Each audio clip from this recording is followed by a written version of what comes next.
Hello students, मैं आपका physics गुरु निपेन भटनागर अपने नए सेशन में आपके साथ उपस्थित हूँ। आज हम नया यूनिट स्टार्ट करने जा रहे हैं, वैद्युत चुंबकीय प्रेरण, electromagnetic induction, in short it is called EMI. बहुत ही इंपॉर्टेंट टॉपिक है स्टूडेंट्स। स्टार्ट करते हैं अपने टॉपिक को। अगर आपने मेरा चैनल सब्सक्राइब नहीं किया तो प्लीज उसको सब्सक्राइब करिए, लाइक करिए और शेयर भी करें। आइए स्टूडेंट स्टार्ट करते हैं आज अपना फोर्थ यूनिट, वैद्युत चुंबकीय प्रेरण, इलेक्ट्रोमैग्नेटिक इंडक्शन। इसको डिटेल में डिस्कस करने से पहले एक इनिशियल टर्म हम लेकर चल रहे हैं, that is called magnetic flux यानी चुंबकीय फ्लक्स। वैद्युत क्षेत्र या हम कहें इलेक्ट्रोस्टैटिक्स में हमने पढ़ा था वैद्युत फ्लक्स क्या होता है। तो वहां क्या डिफाइन किया था स्टूडेंट्स, में ध्यान है, अगर कोई भी पृष्ठ वैद्युत क्षेत्र में स्थित है तब उसके पृष्ठ से लंबवत गुजरने वाली वैद्युत बल रेखाओं की संख्या को कहा गया था वैद्युत फ्लक्स। तो सिमिलरली उसी तरीके से यहां पर हम डिफाइन करते हैं मैग्नेटिक फ्लक्स यानी चुंबकीय फ्लक्स। यदि कोई सरफेस, यदि कोई पृष्ठ चुंबकीय क्षेत्र में स्थित है तो उससे लंबवत होकर के गुजरने वाली कुल बल रेखाओं को, चुंबकीय बल रेखाओं को कहते हैं हम चुंबकीय फ्लक्स। ठीक है, तो स्टार्ट करते हैं हम चुंबकीय फ्लक्स। तो चुंबकीय क्षेत्र में स्थित लिख लीजिए स्टूडेंट साथ साथ आप, ठीक है, मैं बोल रहा हूं, बोर्ड पे भी लिख रहा हूं, आप साथ साथ उसको राइट डाउन भी करें, लिख भी लें। चुंबकीय क्षेत्र में स्थित किसी पृष्ठ से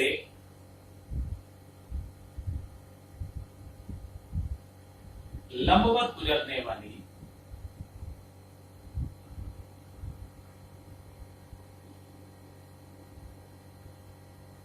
चुंबकीय बल रेखाओं की संख्या को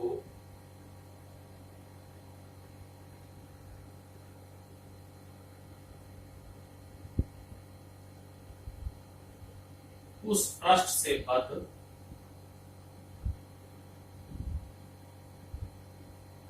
या हम कह सकते हैं पृष्ठ से गुजरने वाला चुंबकीय फ्लक्स कहलाता है।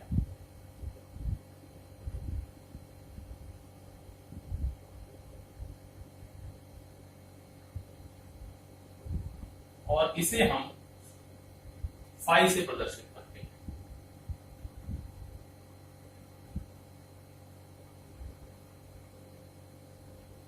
ठीक है, तो यदि कोई हमारा सरफेस, कोई पृष्ठ वैद्युत क्षेत्र, चुंबकीय क्षेत्र में स्थित है तब उससे लंबवत गुजरने वाली जो चुंबकीय बल रेखाएं की कुल संख्या है वो उस पृष्ठ से बद्ध चुंबकीय फ्लक्स कहलाता है। स्टूडेंट्स, अब हमने एक कंसीडर किया है, हमारा कोई सरफेस ए, ये कंप्लीट सरफेस है ए, ये एक समान चुंबकीय क्षेत्र बी में स्थित है। ठीक है, अब इसका एक हमने बहुत छोटा एलिमेंट ले लिया है, बहुत छोटा अवयव ले लिया है डी ए, और इस पर यदि हम बाहर की ओर अभिलंब खींचें जो हमारे क्षेत्रफल सदिश को प्रदर्शित करता है, तो इस सूक्ष्म क्षेत्रफल अवयव के संगत क्षेत्रफल सदिश है ये हमारा डी ए, और डी ए और मैग्नेटिक फील्ड चुंबकीय क्षेत्र बी के बीच में कोण है थीटा। तो इससे गुजरने वाला जो चुंबकीय फ्लक्स होगा वो हम लें तो एक समान चुंबकीय क्षेत्र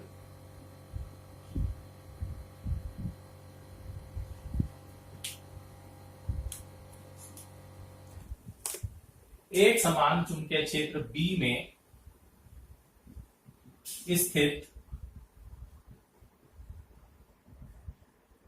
सूक्ष्म क्षेत्रफल अवयव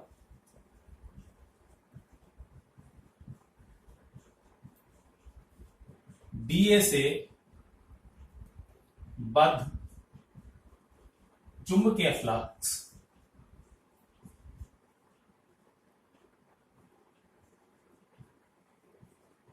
and that is d phi is equal to b dot da, यानी चुंबकीय क्षेत्र और क्षेत्रफल सदिश इन दोनों के स्केलर गुणन के बराबर होता है। ठीक है, और you can say B D A cos theta.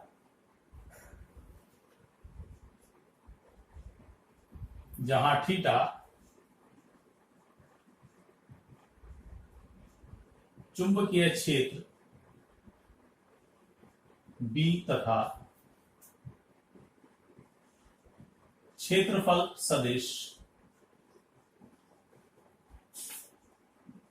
D A के बीच का कोण है। थीटा उन दोनों के बीच का एंगल लिया गया है, तो d phi is equal to b dot d a, और you can say B D A cos theta. ठीक है, अगर इस पूरी सरफेस से हम अगर लें तो पूर्ण पृष्ठ से बद्ध चुंबकीय फ्लक्स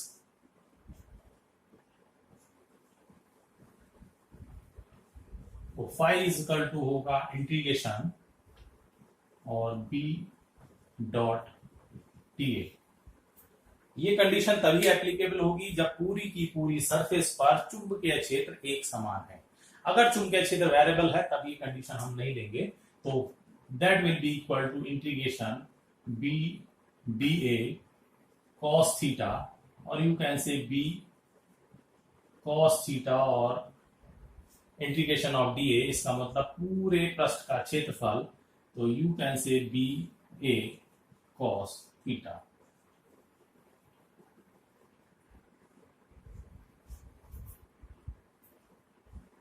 तो phi is equal to this, और you can say phi is equal to b a cos theta, और you can say b dot a.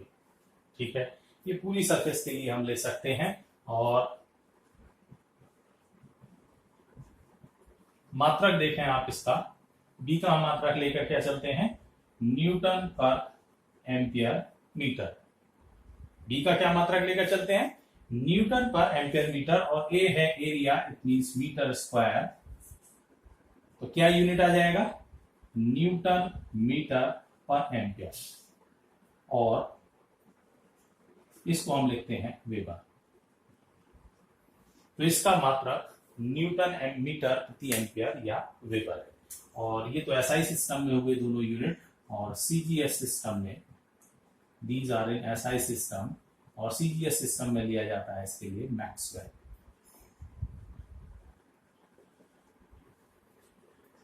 ठीक है, तो ये चुंबकीय फ्लक्स है, इस चैप्टर का एक बेसिक पार्ट है जो हमने स्टार्टिंग में डिस्कस किया। अब हम इस चैप्टर के मेन टॉपिक पर आ जाते हैं, that is electromagnetic induction, EMI, और यू कैन से वैद्युत चुंबकीय प्रेरण।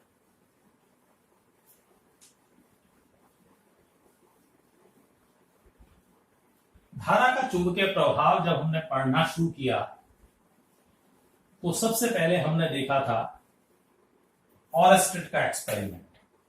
ऑरस्टेड के प्रयोग में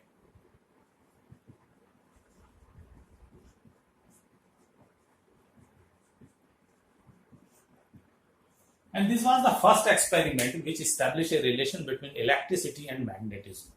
क्योंकि इलेक्ट्रिसिटी और मैग्नेटिज्म दोनों अलग अलग सेपरेट ब्रांच थी जिनकी थॉरो स्टडी किया जाता था, लेकिन ऑरस्टेड का पहला एक्सपेरिमेंट आया जिसने बताया कि जब किसी चालक के अंदर धारा प्रवाहित की जाती है, अगर इसमें हम किसी भी सोर्स की हेल्प से धारा प्रवाहित करें तो इसकी सराउंडिंग में एक मैग्नेटिक फील्ड जनरेट हो जाता है।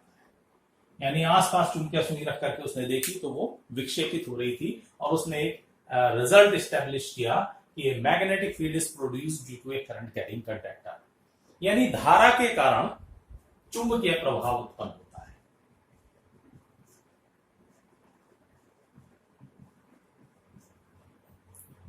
तो फैराडे के एक्सपेरिमेंट ने एक इंपॉर्टेंट रिलेशन निकाला कि वैद्युत धारा जबकि फ्लो होती है तो उसके कारण एक चुंबकीय प्रभाव उत्पन्न होता है। नॉर्मली जितने भी फिनोमेना, अधिकांश जो फिनोमेना घटनाएं प्रकृति के अंदर, नेचर के अंदर होती हैं, दीज आर सिमेट्रिकल। तो फैराडे ने बाद में ये विचार किया कि जब वैद्युत धारा के कारण चुंबकीय प्रभाव उत्पन्न हो सकता है तो कोई ना कोई ऐसा प्रभाव होना चाहिए जिसकी सहायता से, चुंबक की सहायता से, चुंबकीय क्षेत्र की सहायता से वैद्युत धारा का प्रोडक्शन हो सकता हो। एक क्रांतिकारी विचार था, इस पर लगातार उसने वर्क किया फैराडे ने, और एक बहुत ही कह सकते हैं क्रांतिकारी रिजल्ट निकल कर आया जिसको हम स्टडी करेंगे। दीज आर कॉल्ड फैराडे के प्रयोग। तो नेक्स्ट टॉपिक, सबसे पहले हम वैद्युत चुंबकीय प्रेरण से रिलेटेड देखेंगे।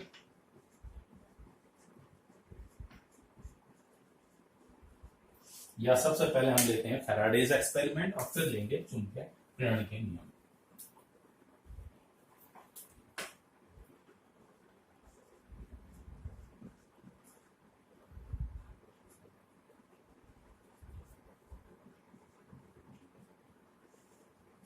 Faraday's experiment.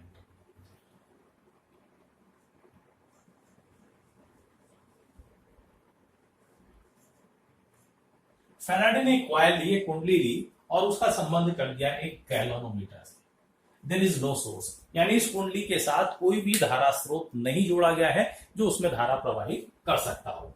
बहुत सारे एक्सपेरिमेंट किए एंड देन आफ्टर उसको एक सडन एक्सपेरिमेंट में कामयाबी मिली। उसने देखा कि when there is a relative motion between a magnet and a coil, यानी एक मैग्नेट ली और एक कॉइल ली जिसमें केवल एक धारा मापी जुड़ा हुआ है, और उसने देखा कि जब भी इनके बीच में सापेक्ष गति हो रही है तो यहां पर धारामापी में विक्षेप उत्पन्न हुआ। और धारामापी में विक्षेप उत्पन्न होने का क्या मतलब है? उस कुंडली वाले परिपथ में धारा का प्रवाह हुआ, जबकि हमने वहां कोई सोर्स नहीं जोड़ा है। इसका मतलब है कि इनकी रिलेटिव मोशन, इनकी सापेक्ष गति के कारण वहां धारा उत्पन्न हो रही है। इट मींस जो फिनोमेना वो ढूंढ रहा था कि चुंबक के कारण धारा उत्पन्न होनी चाहिए, वो कहीं ना कहीं हो रही है। तो जब उसने देखा कि एक मैग्नेट के नॉर्थ पोल को हम इस कुंडली की ओर ला रहे हैं तो यहां एक विक्षेप उत्पन्न होता है और उसकी डायरेक्शन इस प्रकार की है धारा की कि इस नियर बाई सिरे पर नॉर्थ पोल बनता है। इट मींस धारा प्रवाह की दिशा एंटी क्लॉकवाइज होती है। ठीक है।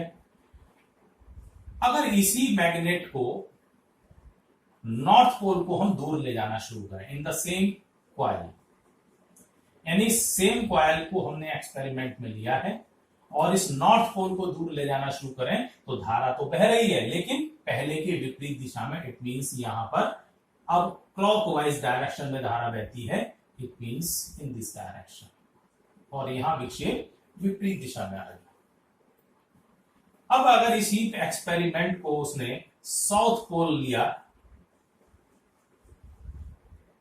एंड द सेम एक्सपेरिमेंट को उसने रिपीट किया और साउथ पोल को पास लाना शुरू किया तो देखा कि यहां धारा इस प्रकार की बह रही है कि साउथ पोल क्रिएट हो रहा है। It means clockwise current flow हो रही है और डिफ्लेक्शन यहां आ रहा है। अगर इसी फिनोमेना में साउथ पोल को हम दूर ले जाना शुरू करें, उसी कॉइल के अंदर धारा की दिशा हो गई एंटी क्लॉकवाइज, जिससे कि यहां नॉर्थ पोल बनता हुआ नजर आ रहा है, यानी अब धारा बह रही है विपरीत दिशा। तो चारों कंडीशंस में अलग अलग दिशाओं में धारा बही। जब नॉर्थ पोल को पास ला रहे हैं तो यहां धारा अलग तरीके से बह रही, जिससे यहां नॉर्थ पोल बन रहा है और नॉर्थ को क्या कर रहा होगा? प्रतिकर्षित। ठीक है। नॉर्थ को दूर ले जा रहे हैं तो यहां पर धारा की दिशा पलट गई, यानी साउथ पोल की तरह अब एक्ट करने लगा, क्लॉकवाइज धारा बहने लगी। साउथ को दूर ले जा रहे हैं तो साउथ की तरह, साउथ को पास ले जा रहे हैं तो साउथ की तरह, साउथ को दूर ले जा रहे हैं तो नॉर्थ की तरह। फिर उसने एक्सपेरिमेंट में देखा कि क्या चुंबक की ही गति से हो रहा है। अब उसने चुंबक को स्थिर किया, कुंडली को पास लाना शुरू किया। नॉर्थ पोल के पास जब इधर पास ला रहे हैं तो अभी सेम फिनोमेना हुआ, यहां धारा इसी दिशा में गई, नॉर्थ पोल जनरेट हुआ। अगर हम इसको दूर ले जा रहे हैं, इनके बीच की दूरी बढ़ा रहे हैं तो अभी सेम फिनोमेना, साउथ पोल बना। इसी तरीके से यहां हमें फिनोमेना मिले। इसका मतलब है कि दोनों के बीच की सापेक्ष गति पर यह फिनोमेना, ये घटना निर्भर कर रही है। ये डिपेंड नहीं कर रही इस बात पर कि कौन गतिशील है, चुंबक गतिशील हो या कुंडली गतिशील हो। अब हो क्यों रहा है ऐसा? हम जानते हैं कि जब भी कोई चुंबक हमारे पास है तो सिंपली वो क्या जनरेट करती है, उसके आसपास मैग्नेटिक फोर्स ऑफ लाइंस होती है।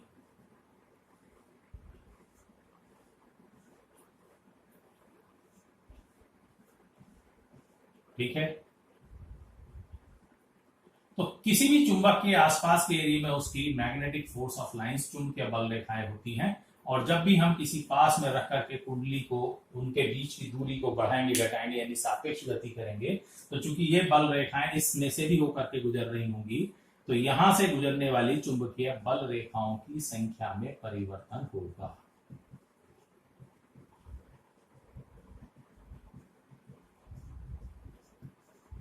और अभी हमने इससे पहले पढ़ा है कि चुंबकीय बल रेखाओं की संख्या को हम कहते हैं चुंबकीय फ्लक्स, मैग्नेटिक फ्लक्स। तो इसका मतलब है जब भी किसी चुंबक और कुंडली के बीच में सापेक्ष गति हो रही है, तो उस कुंडली से जाने वाले चुंबकीय फ्लक्स के मान में परिवर्तन हो रहा है। चाहे पास लाएं तो बल रेखाएं बढ़ेगी यानी फ्लक्स बढ़ रहा है, दोनों को दूर ले जा रहे हैं, दूरी बढ़ रही है तो फ्लक्स घट रहा होगा, चुंबकीय बल रेखाएं घट रही होंगी। और उसने ये भी इस प्रयोग में अध्ययन किया कि अगर हम मैग्नेट को पास ला रहे हैं, यानी कॉइल यहां रखी है, मैग्नेट को पास ला रहे हैं, यहां पर धारा विक्षेप उत्पन्न हो रहा है, जैसे ही हम चुंबक को रोक देते हैं बहने वाली धारा शून्य हो जाती है। जब हम नॉर्थ पोल को दूर ले जा रहे हैं, लगातार गति करा रहे हैं, विक्षेप मिल रहा है, लेकिन जैसे ही चुंबक को रोक देते हैं धारा प्रवाह बंद हो जाता है।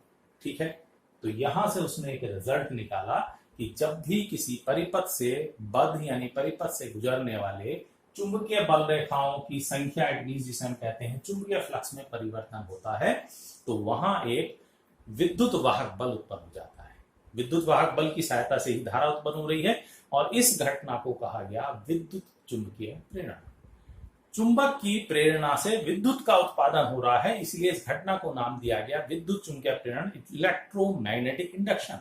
मैग्नेट की इंडक्शन से, मैग्नेट की प्रेरणा से इलेक्ट्रिसिटी का प्रोडक्शन हो रहा है, तो इस फिनोमेना को नाम दिया गया इलेक्ट्रोमैग्नेटिक इंडक्शन। ठीक है, तो आइए इसको फैराडे के प्रयोग को समझें। तो फैराडे के प्रयोग में ये सारी चीजें आई कि जब भी किसी कुंडली और धारा के बीच में, मैग्नेट और कुंडली के बीच में सापेक्ष गति हो रही है, तो वहां पर प्रेरित धारा बह रही है। इस प्रयोग के आधार पर विद्युत चुंबकीय प्रेरण को डिफाइन और फिर विद्युत चुंबकीय प्रेरण को फैराडे ने नियमों में परिणित किया, तो वो ही हम यहां लेकर के चलेंगे।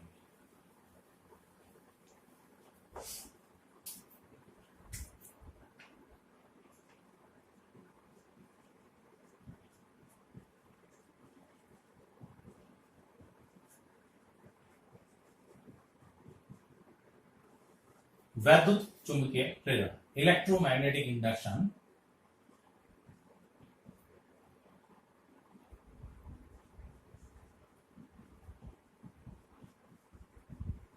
जब किसी परिपथ से बद्ध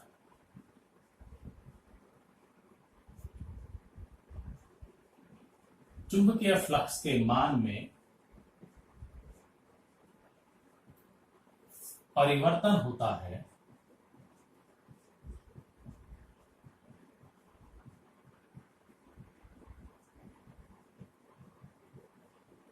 तो परिपथ के सिरों पर एक विद्युत वाहक बल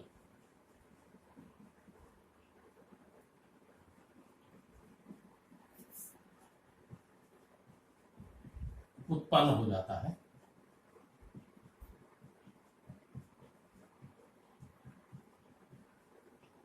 जिसे प्रेरित विद्युत वाहक बल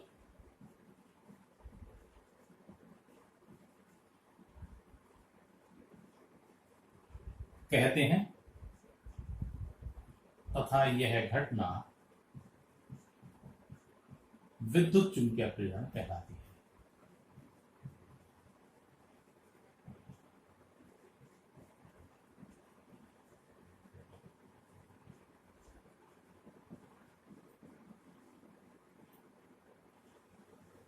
तथा यह घटना विद्युत चुंबकीय प्रेरण कहलाती है।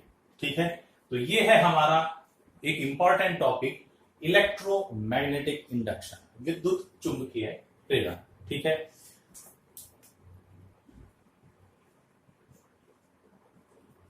फैराडे के नेक्स्ट टॉपिक लेते हैं हम, फैराडे के विद्युत चुंबकीय प्रेरण संबंधी नियम। फैराडे के विद्युत चुंबकीय प्रेरण संबंधी दो नियम हैं।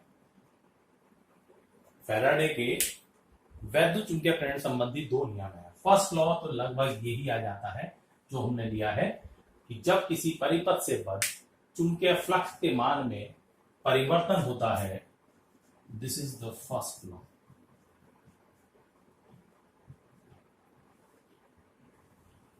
ये एज इट इसमें हम इंक्लूड करते हैं कि जब किसी परिपथ से बद्ध चुंबकीय फ्लक्स के मान में परिवर्तन होता है तो परिपथ के सिरों पर एक विद्युत वाहक बल उत्पन्न होता है जिसे प्रेरित विद्युत वाहक बल कहते हैं, और यह घटना कहलाती है विद्युत चुंबकीय प्रेरण। केवल इसमें यह और इंक्लूड कर देते हैं, प्रेरित विद्युत वाहक बल परिपथ में केवल तभी तक प्रेरित होता है जब तक परिपथ से बद्ध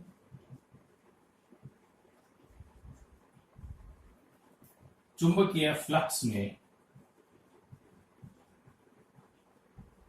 निरंतर परिवर्तन होता है। यानी जैसे ही चुंबकीय फ्लक्स में परिवर्तन होना बंद होगा, प्रेरित विद्युत वाहक बल उत्पन्न होना बंद हो जाता है। And now the second law, द्वितीय नियम। द्वितीय नियम यह कहता है कि जो ये प्रेरित विद्युत वाहक बल उत्पन्न होता है, इसका परिमाण उस परिपथ से बद्ध चुंबकीय फ्लक्स में परिवर्तन की ऋणात्मक दर के अनुक्रमानुपाती होता है, या हम कह सकते हैं परिवर्तन के दर के अनुक्रमानुपाती होता है। ठीक है, तो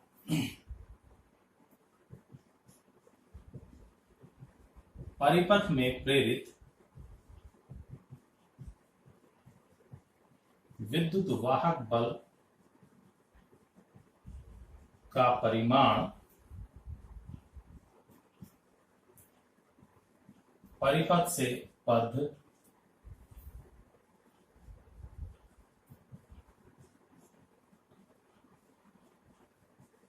चुंबकीय फ्लक्स में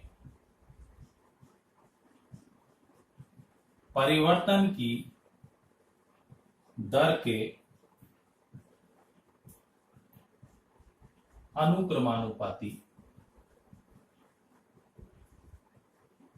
होता है। ठीक है, इसको यहां ले लेते हैं हम।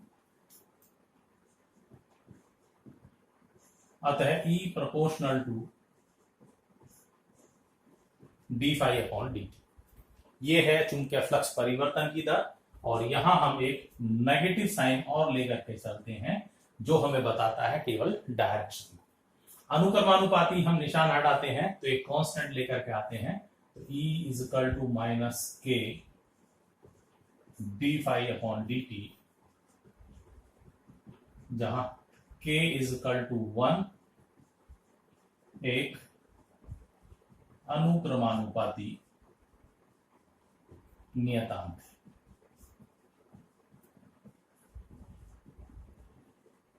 तो simply we can say E = आ जाता है d∅dt। ठीक है, तो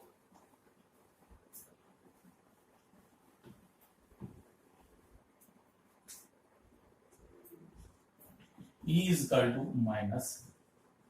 -d∅dt।